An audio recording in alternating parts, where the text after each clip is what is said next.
Olá, mais uma vez, pessoal. Eu gostaria de fazer aqui um exemplo para vocês do cálculo de incertezas, porém aplicado a um problema prático. Não exatamente prático, mas pelo menos um problema no contexto de tecnologia, de veículos. Vejam bem, deixe-me explicar um problema. Vamos ver aqui um problema de satélite geoapontado. Seja, no nosso exemplo, um satélite geoapontado.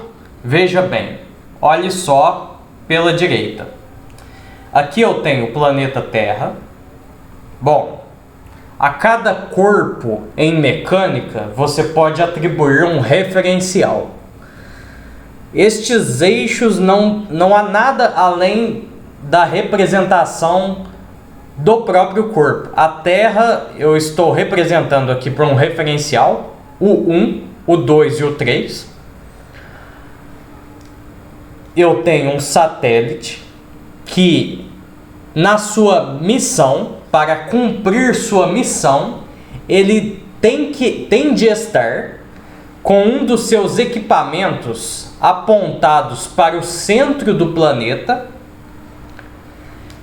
Bom, você diz na parte aeroespacial que o eixo para o qual, se o seu equipamento tem que estar apontado para o centro do planeta, o apontamento, a direção do centro é chamado o zênite planetário. O seu equipamento tem que estar na direção zênite. Idealmente, o satélite, ele tem de estar... Bom, ele tem uma órbita, ele descreve uma órbita ao redor do planeta. Deixa eu me situar aqui, como é que está o apontamento. Ele tem que descrever uma órbita ao redor do planeta. Porém, o sistema, grande parte das vezes, ele não está no seu apontamento ideal. Olha só. Ele tem que estar sempre com esse eixo de número 3, que representa um equipamento, um apontamento do equipamento do satélite. É um sistema de eixo solidário ao veículo, que se movimenta junto com o veículo, representa o veículo. Só para vocês terem noção, na frente da câmera, deixa eu só ver se está aparecendo para vocês.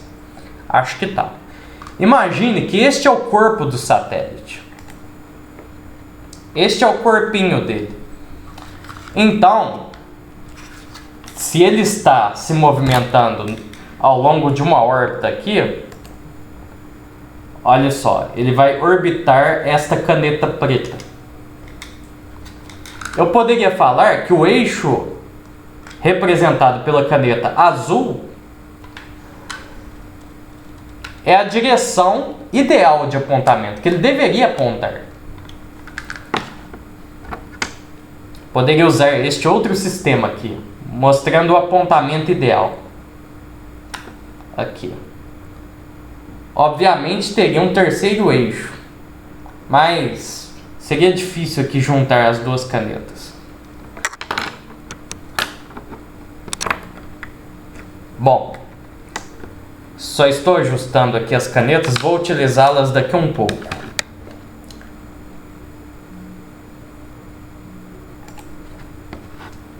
Então vejam bem, eu tenho um determinado problema.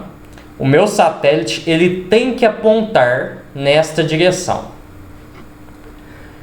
Porém, pessoal, olha só, em condições ideais, em condições bastante ideais, para pequenos ângulos de oscilação, o meu veículo, tentarei mostrar aqui na tela para vocês. Olha só, o eixo azul é o eixo está apontando aqui para a Terra. A Terra na câmera está representada por este peixe aqui. Olha só, este peixe que é um ornamento aqui. Ok, está apontando para este peixe. O satélite vai, idealmente, ele deveria orbitar o peixe. Eu vou representar o apontamento ideal, que é aquele sistema azul da tela, Y1, Y2, Y3, por este sistema aqui. O peixe é a Terra. Então este é o apontamento ideal. O equipamento está apontado para a Terra,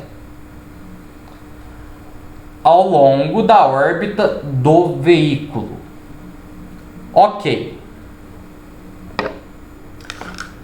Porém, pessoal, o que ocorre? Dadas diversas perturbações ambientais, o veículo ele não fica absolutamente apontado da forma como ele deveria estar. Bom, vamos representar aqui. Ao longo da órbita, olha só, a órbita ideal. Eu tenho o satélite real, eu tenho a órbita, eu tenho o apontamento ideal do veículo. O veículo em condições ideais. Este outro sistema de eixos aqui. Em condições ideais, estará sempre apontando para a Terra. Mas o satélite real, esta caixinha aqui, pode não estar apontando para onde deveria. Exemplo, se este é o eixo Y3 da figura ideal, este aqui é o eixo, o satélite é dado por eixos X1, X2, X3, o satélite. O ideal é chamado de Y1, Y2, Y3. Só para indicar 3 direções, por isso esses números. É complicada a notação. Há vantagens e desvantagens aos diferentes tipos de notação. Mas enfim, os eixos de tag X são do satélite X1, X2, X3 real. O satélite em condições ideais são os eixos Y1, Y2, Y3. Y3 é o equipamento aqui, apontando idealmente. Mas o veículo não está no apontamento ideal. Olha só. O veículo, quando está orbitando, ele pode, aqui, ao longo da órbita, ele pode oscilar em torno do apontamento ideal. O equipamento do veículo, o apontamento do equipamento real, dado pela caneta azul, esse eixo aqui, seria o X3. Ele deveria coincidir com o Y3 para apontar de forma correta, mas pode oscilar e não apontar corretamente. Para pequenos ângulos, você consegue descrever este movimento de oscilação do satélite em torno da posição ideal de apontamento de um equipamento para o centro da Terra. Se ele saiu de uma condição inicial não muito desviado do apontamento ideal, ele tende a apontar para o centro da Terra, mas não está. Mas se ele saiu de uma condição inicial um pouquinho só desviado para pequenos ângulos, devido a efeitos de gravidade, ao longo da massa do corpo distribuída em sua geometria, porque o corpo ele tem um volume, a massa é distribuída na sua geometria. A gravidade vai fazer com que o corpo, ao longo de sua órbita, permaneça pelo menos em torno do apontamento que seria ideal para pequenos ângulos. Ao longo de sua órbita, ele vai ficar o quê? Oscilando. Este efeito de gravidade que tende a deixar o satélite alinhado em torno de um apontamento de equilíbrio, este efeito gravitacional é chamado, em sistemas de controle de orientação de satélite, em dinâmica de atitude de satélite, atitude significa orientação, é chamado de gradiente de gravidade. É simplesmente torque, porque movimento de rotação, ao movimento de rotação de um corpo, quando ele gira, para mudar o momento angular de um corpo, você precisa de torque. Então, gradiente de gravidade normalmente é referido a um torque, que é devido à gravidade do planeta, o planeta faz no satélite. Bom, eu comentei que é um movimento oscilatório do apontamento ideal. Aqui, só uma ilustração, vamos para outra lousa. Aqui eu estou representando, olha só. O Y3 é o apontamento ideal que o satélite, um equipamento, deveria apontar nesta direção. Aqui em cima está a Terra, de certa forma. Eu não a estou representando. Aqui em laranja é o satélite real. Ele oscila, passa o tempo, no instante T1. A Terra dá um torque em vermelho que tende a levar o satélite para o apontamento, a orientação de equilíbrio. O satélite, ele vai vindo, ele oscila, ele chega no apontamento de equilíbrio, passa, porque o movimento é oscilatório, aqui, ele passa o apontamento, passa para o outro lado ainda, o equilíbrio está aqui, porém, ele passou e vai voltar, porque ele está oscilando em torno do apontamento de equilíbrio. Bom, o que eu gostaria de explorar com vocês neste problema? Neste problema de oscilação em torno de um apontamento de equilíbrio, como é descrita o período de oscilação? A oscilação do veículo se dá da seguinte maneira: a frequência de oscilação ao quadrado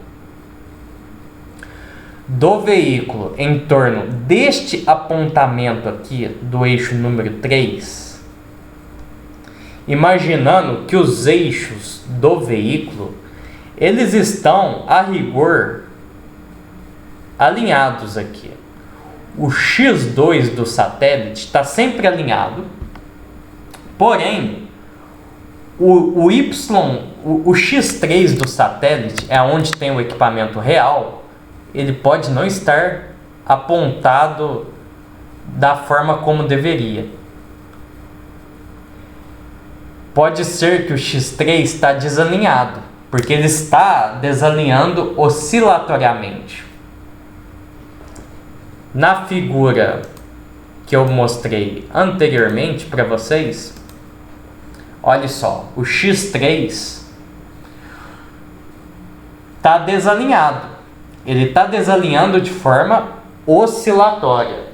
Pegando aqui, se o meu Y3, esta caneta preta, o X3 está oscilatório aqui. O giro se dá em torno de um eixo perpendicular ao plano que vocês estão vendo pela câmera, na minha figura pequena. É em torno de um eixo X2 que coincide com o Y2. Então, este ângulo θ parte de uma condição inicial, θ0, que eu estou representando no centro da figura, ali no gráfico θ com o tempo, nos eixos de cor preta, e fica oscilando. Vai para zero, chega a zero porque os eixos se alinham, mas eventualmente ele atinge amplitudes para o lado de sinal contrário.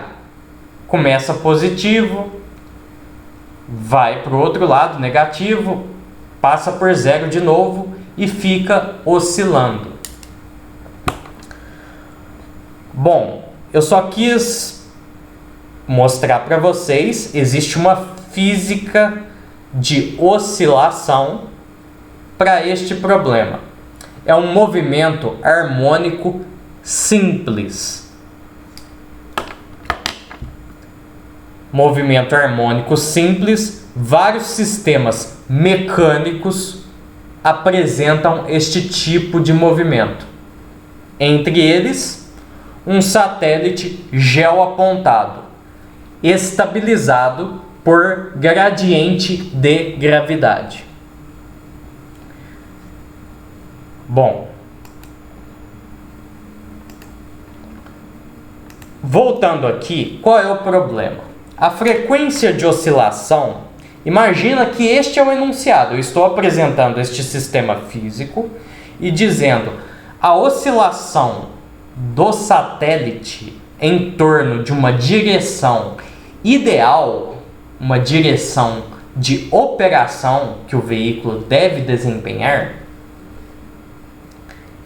ela é, olha só, vamos colocar uma cor de destaque, 3 vezes a constante universal de gravitação, a massa da Terra, a massa do planeta, dividido pelo raio da Terra somado à altitude que o satélite se encontra ao cubo. Deixa eu conferir uma notação. Sim, já estava esquecendo. Quase que eu erro isto daqui. Bom, e aqui do que depende?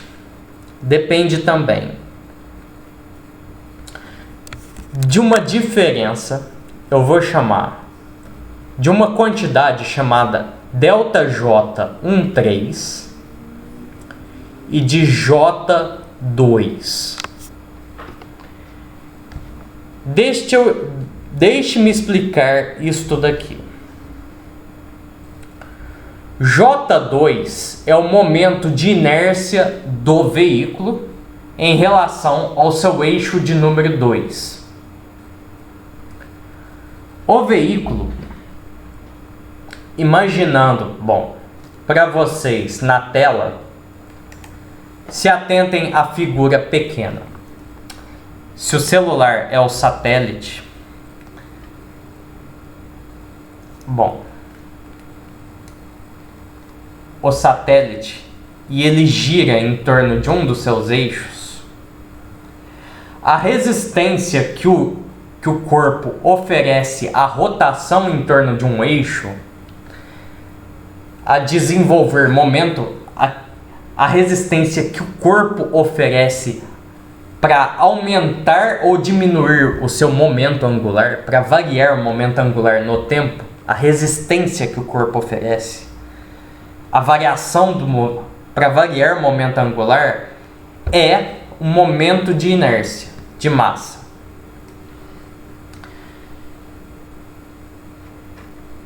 Só estou explicando brevemente, é o equivalente à massa.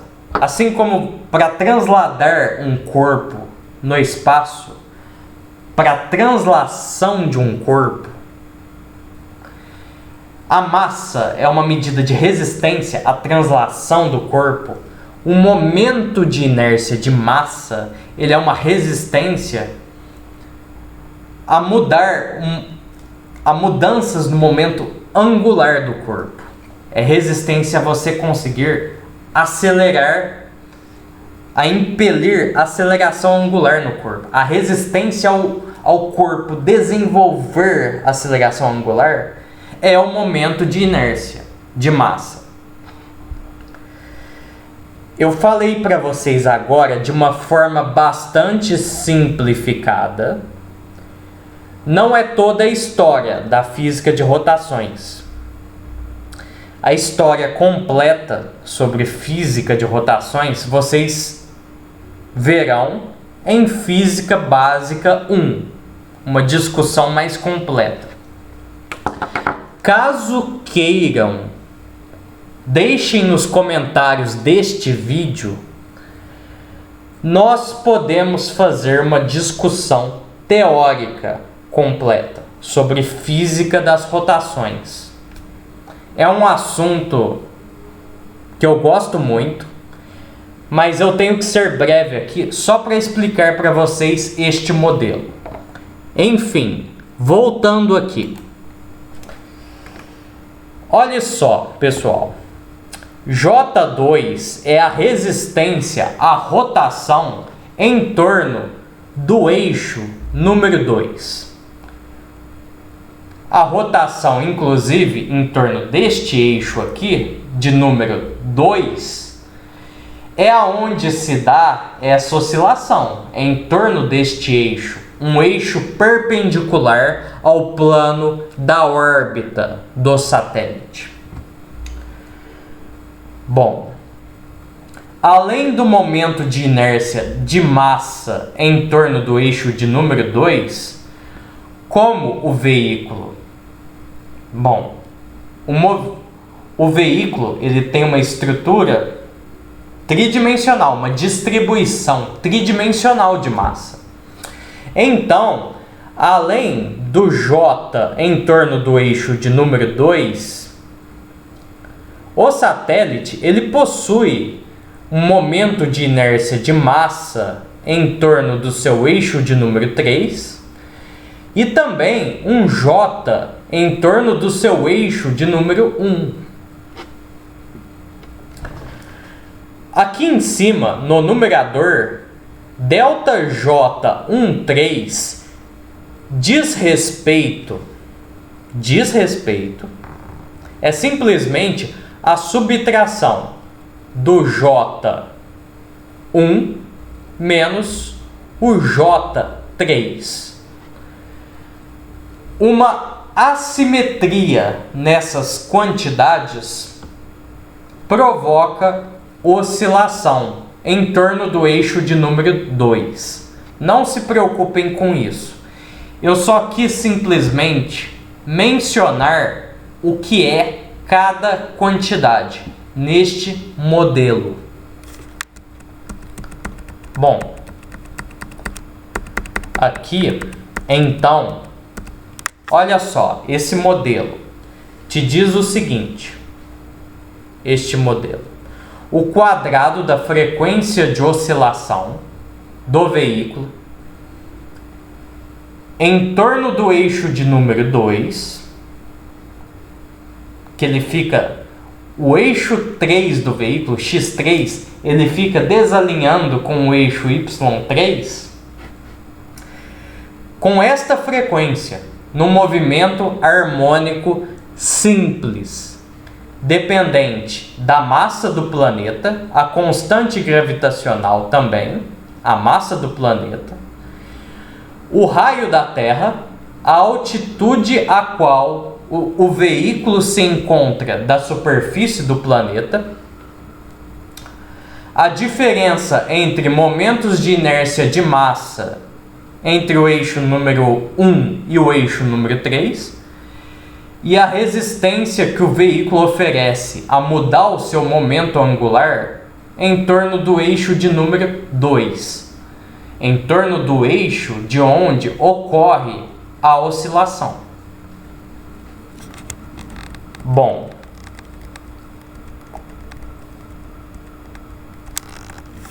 para que eu conseguisse explicar esta física de uma forma muito aprofundada, levaria bastante tempo. Caso queiram, deixem nos comentários. Vamos agora a um problema de incertezas neste contexto do satélite estabilizado por gradiente de gravidade. Então, qual é o problema?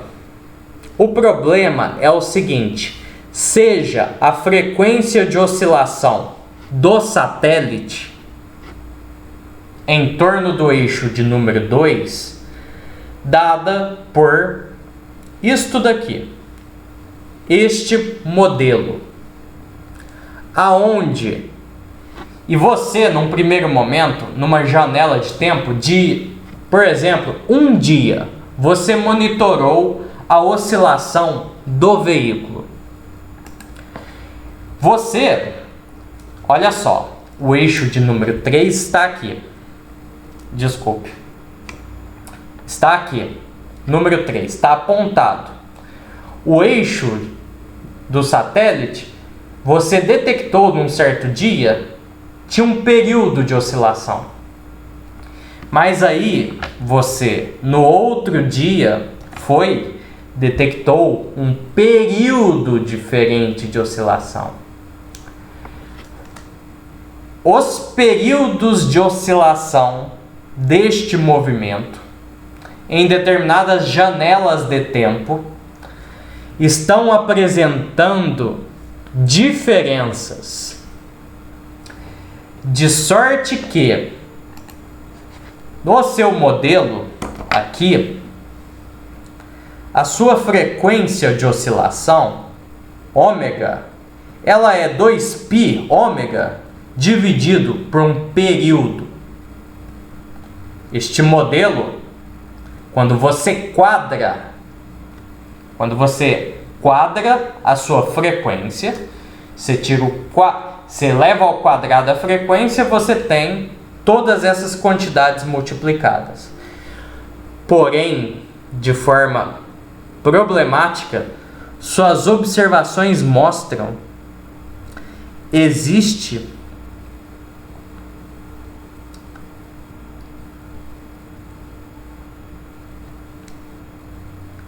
de alguma maneira você tem uma incerteza no período de oscilação. Eu estou denotando o período de oscilação como sendo T maiúsculo. Dado que você tem uma incerteza no período de oscilação que tem o valor ΔT, calcule quanto deve ser a incerteza correspondente nesta quantidade ΔJ13. ΔJ13 é isto daqui. Você quer calcular qual a incerteza associada a este ΔJ. Este é o seu problema. É isto que estamos nos perguntando. É uma medida de assimetria na distribuição de massa do veículo. Mas provavelmente há uma incerteza ali, tomando que você está certo das medidas, você está absolutamente bem certo das suas medidas do J2, você acredita que a sua medida de altitude do veículo está ok, com incertezas desprezíveis. Você acredita que você sabe bem o valor do raio da Terra, nem está considerando incerteza ali. A constante de gravitação universal, uma medida de incerteza desprezível, de tão precisa que é a sua medida. A massa da Terra, muito bem medida. Este valor 3 do seu modelo é ok também. Está absolutamente ok. Porém, você tem incerteza aqui no seu período de oscilação. Você mediu isso daqui. Faz parte dos dados do problema.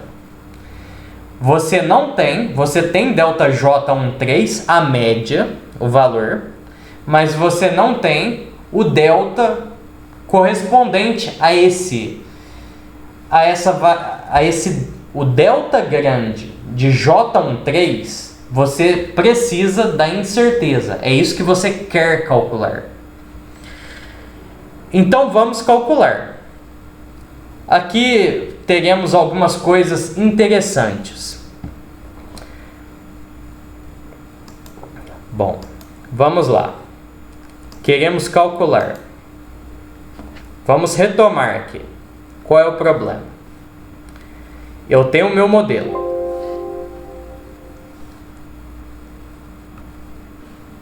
Vamos lá, o meu modelo. 2π por t ao quadrado é igual a 3 gm sobre r mais h ao cubo vezes ΔJ13 por J2. Eu tenho incerteza no delta, no meu período. Eu quero calcular o delta, a incerteza associada a esse delta J13. Por que estou apresentando este problema a vocês? Porque existem até confusões de notação. Olha só, eu denotei esta quantidade por um delta também. É um delta maiúsculo. Tudo isto, essas notações diferentes, poderia causar uma confusão. Mas se nós tivermos clareza do que queremos calcular em função de quais quantidades disponíveis o enunciado nos deixa, nós provavelmente não vamos errar e nem nos confundir com notações. E para este problema, tendo ΔT e as quantidades G, M, R maiúsculo, H maiúsculo, temos o valor de média de ΔJ13 e temos o J2 também, podemos calcular o delta, a incerteza associada ao delta maiúsculo de J13 em função destas coisas. E que fórmulas nós vamos utilizar de fórmulas de incerteza? Vamos utilizar algumas. Olha só. Eu vou ter que utilizar a seguinte fórmula. Aqui, ferramentas disponíveis. Ferramentas. As fórmulas. Eu vou utilizar duas fórmulas aqui, possivelmente. Deixe-me raciocinar. Sim, duas fórmulas. 3, vamos usar aqui 3 fórmulas. Eu não sei se vou precisar de 2 ou 3 fórmulas. Eu sei que se eu tiver a multiplicação de duas quantidades incertas, x e y, eu quero calcular, imagina que eu queira calcular a incerteza da multiplicação, tendo as incertezas de cada fator aqui na equação, tendo o ΔX e tendo o ΔY. Quanto seria a incerteza da multiplicação? Bom, vale a equação ΔU sobre U é igual ΔX sobre X mais ΔY sobre Y. Esta equação vale se eu quiser calcular incerteza tanto para multiplicação, mas também ela vale igual esta mesma equação se eu quiser calcular a incerteza da divisão entre duas quantidades incertas. Então, eu vou utilizar esta equação para caso eu tenha multiplicação de coisas e divisão de coisas.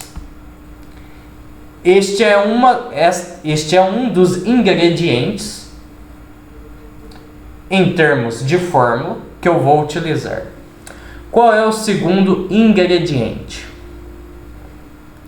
Caso eu queira calcular uma medida que seja a soma de duas medidas incertas, duas medidas as quais eu tenho a incerteza de cada uma delas,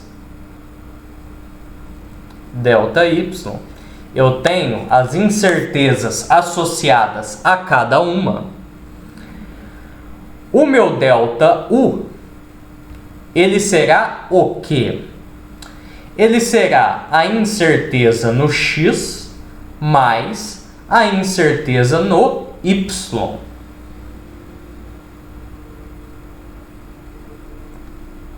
Será exatamente isso.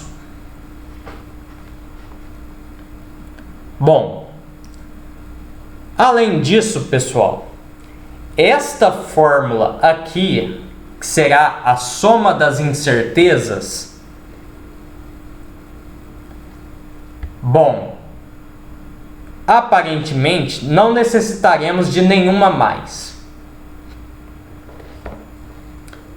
Eu vou apagar aqui.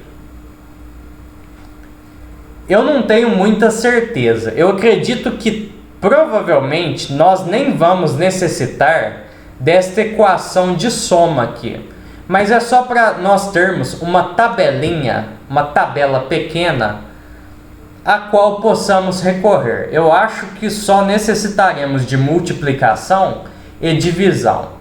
Isso aqui é, caso você tenha uma tabelinha de fórmulas, você tem um conjuntinho, um pequeno conjunto completo de fórmulas. Você pode não necessitar de todas, mas é bom ter à mão várias fórmulas ali. Enfim, eu vou me desfazer nesta lousa destas coisas que eu escrevi. Retornem ao ponto anterior do vídeo, caso queiram consultar. Bom, ok. Vamos tentar calcular a incerteza associada a esta medida de assimetria na distribuição de massas no corpo do veículo. Vamos lá.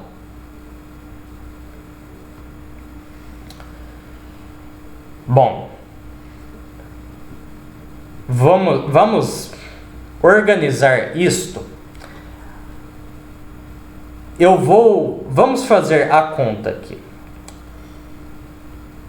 para ver as quantidades incertas. A única quantidade incerta que eu tenho nesta equação, do lado esquerdo e direito, eu só tenho incerteza tanto no período, T maiúsculo, quanto nessa medida ΔJ13. Então, eu vou colocá-las explicitamente na fórmula. Vamos elevar aqui 2π ao quadrado sobre t ao quadrado é igual 3 vezes. Nenhuma dessas coisas tem incerteza, nem o g, nem a massa, nem o raio da Terra, nem a altitude. Estou considerando incertezas desprezíveis para estas outras quantidades, comparadas às incertezas tanto do período de oscilação, T maiúsculo, quanto do delta J13. Delta J13 por J2. O que eu farei agora? Como só temos duas quantidades aqui incertas, eu vou isolar coisas que temos incertezas com coisas que não temos incertezas, coisas que têm incerteza desprezível. Vamos lá. Eu vou juntar 2π² com esta quantidade e o J2 de um lado só, do lado esquerdo da equação. O t ao quadrado, olha só, o t ao quadrado, eu tenho incerteza aqui, e o delta J, isto aqui, eu quero calcular incerteza associada ao delta J13, estas coisas têm incerteza, ficarão do lado direito. Enfim, lado direito, eu tenho t ao quadrado, e eu tenho delta J13. Do lado esquerdo, eu só tenho coisas que não têm incerteza. 2π ao quadrado. O 2π elevado ao quadrado. Eu vou ter também J2 pode vir para cá. O cubo da soma do raio da Terra com a altitude também vem para cá. R mais H ao cubo. No denominador permanece 3gm. Vou chamar isto tudo aqui de uma constante K maiúsculo. Uma constante que tem este valor, 2π ao quadrado vezes J2, vezes toda essa parafernália de coisas que não tem incerteza. Ou seja, este valor K maiúsculo, eu sei o valor dele. Não tem incerteza. Delta K igual a 0. Podemos deixar aqui, porque são quantidades que não têm incerteza. Bom, vale a pena agora, então, calcularmos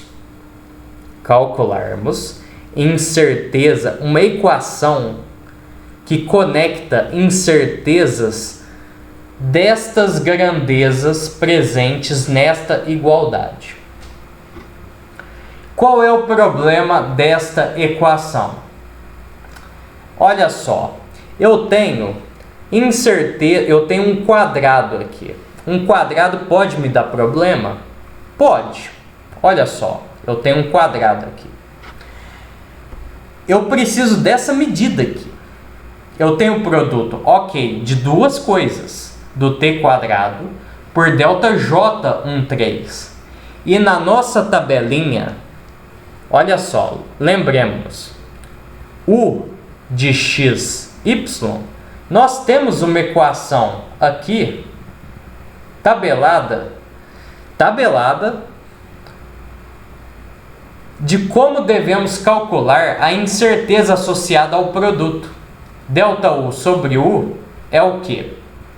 Delta X sobre X mais ΔY sobre Y. Temos o produto de duas coisas, mas temos um problema aqui. Porque precisamos do delta associado. É o delta do quê? Associado ao quadrado do período. Porém, pessoal, este problema está resolvido. Porque olha só, t ao quadrado é um produto. É um produto de quê? É um produto de t. É um produto de t com t. De t com ele mesmo. Então, veja bem. Se eu quero calcular delta t, delta associado ao t ao quadrado, vamos utilizar esta equação. O delta associado, a incerteza associada ao t quadrado, dividido pelo t quadrado, que é a variável, delta u sobre u, a incerteza, qual é o meu u? É t quadrado. Delta u vale t quadrado, sobre o próprio u, que é o t quadrado, é igual ao delta x. Quanto é o x? O próprio t. Delta t sobre o próprio x, neste caso, é t maiúsculo, mais, vou repetir, o segundo fator é t também. Delta t sobre t. Estamos fazendo correspondência aqui. Olha só. Quanto é meu x, quanto é meu y? É o próprio período, neste caso. Se eu passar o t ao quadrado multiplicando para o outro lado, nesta equação, o que eu terei? Eu terei, ao final, nós teremos ao final, vamos colocar aqui, delta associado ao t ao quadrado vale quanto? 2 vezes. Vamos retornar. Não estou muito certo. Retornemos aqui. Se eu passar o t quadrado multiplicando aqui, já lembrei. Vamos lá.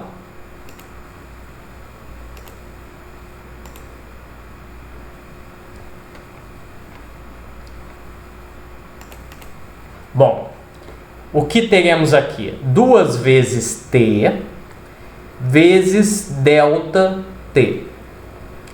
Porque o delta t é um dado do exercício. Retornemos agora ao nosso problema. A gente tinha uma constante,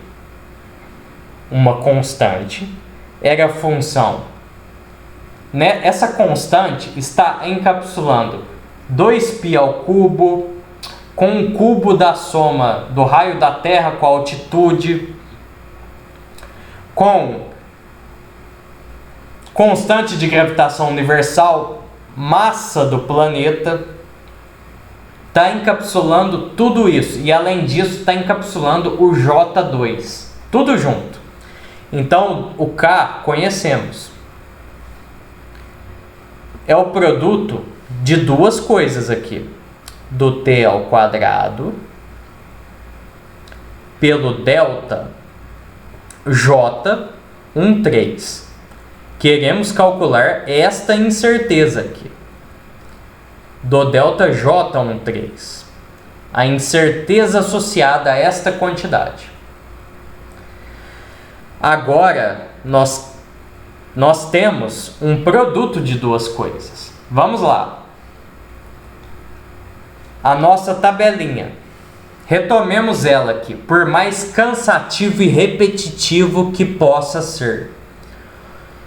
Se o U é um produto, XY, eu quero a incerteza do produto. Vamos respeitar aquela equação. ΔU sobre U é ΔX sobre X mais ΔY sobre Y. Quem é meu X e quem é meu U? Meu Y nesta equação. O meu X é o T. O meu Y é o ΔJ13, delta maiúsculo. Lembre bem, é um delta diferente aqui nessa notação. O meu U é o K aqui, concordam? Então vamos repetir esta equação aqui com as nossas quantidades. Olha só, o meu U é o K. Delta K sobre K é igual delta do primeiro fator. O meu primeiro fator é T ao quadrado sobre T ao quadrado mais delta J13.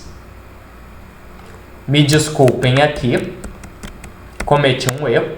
É o delta minúsculo associado ao delta maiúsculo, J13, sobre a quantidade, delta J13.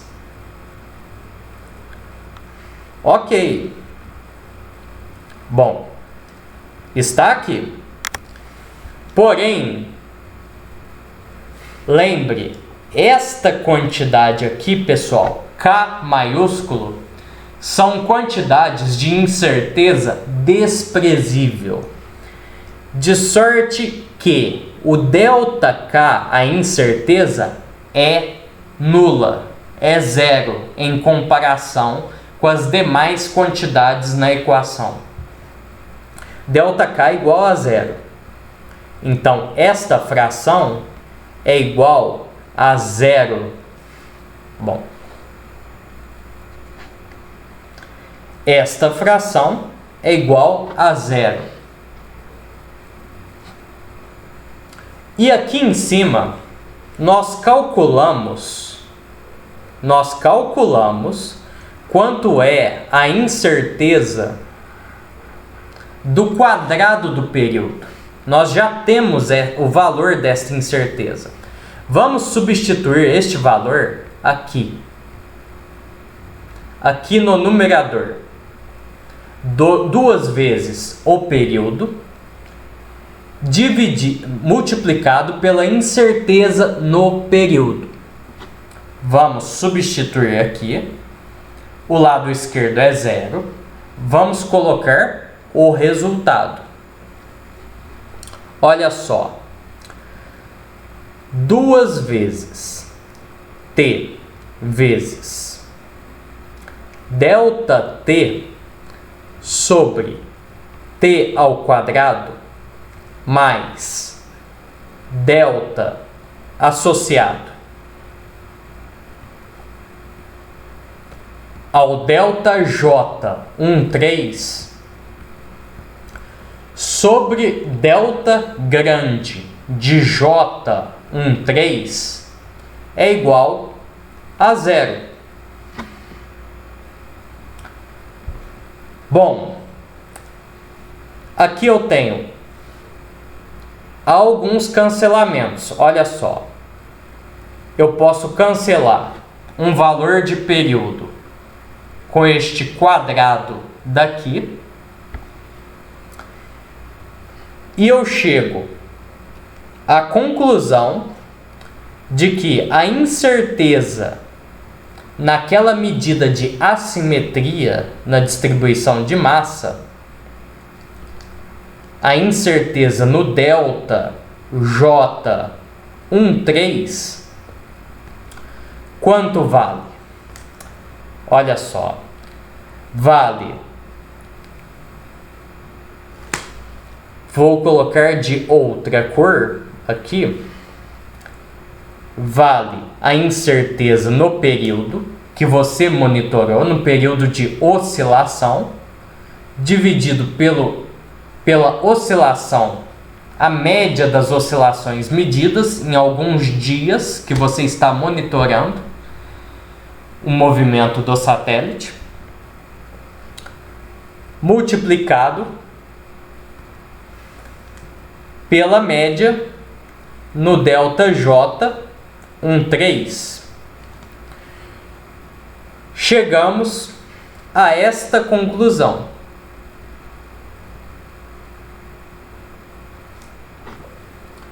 Percebam, este é um problema relativamente simples, bastante comum,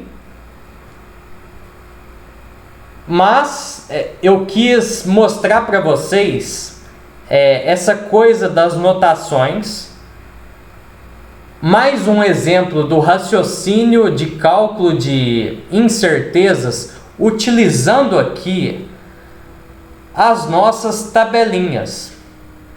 Quando o exercício ele te dá uma equação pronta para você lidar com cálculo de produto, com cálculo de divisão das coisas, se eu quero calcular a incerteza vinda da divisão de quantidades incertas, multiplicação, etc. Só mesmo é um exercício para reforçar. Portanto, eu espero que tenha sido um exercício para ilustrar, para tentar clarear um pouco mais. Me despeço agora. Uma boa noite a todos vocês. Caso tenham dúvidas, mandem as dúvidas. Por mais que eu não as responda na hora, eu vou ler todas e responder todas no tempo adequado. E se quiserem um vídeo sobre física das rotações e como a mecânica clássica prevê um modelo, por exemplo, de movimento harmônico simples a este movimento de satélite, por exemplo, posso detalhar para vocês num vídeo à parte. Mas aí seria um vídeo teórico. Caso queiram, se preparem, porque utilizaremos uma matemática mais apurada e todas as ferramentas, várias ferramentas, e aí será um pouco, as coisas não vão ser tão simplificadas assim. Um abraço a todos, até mais.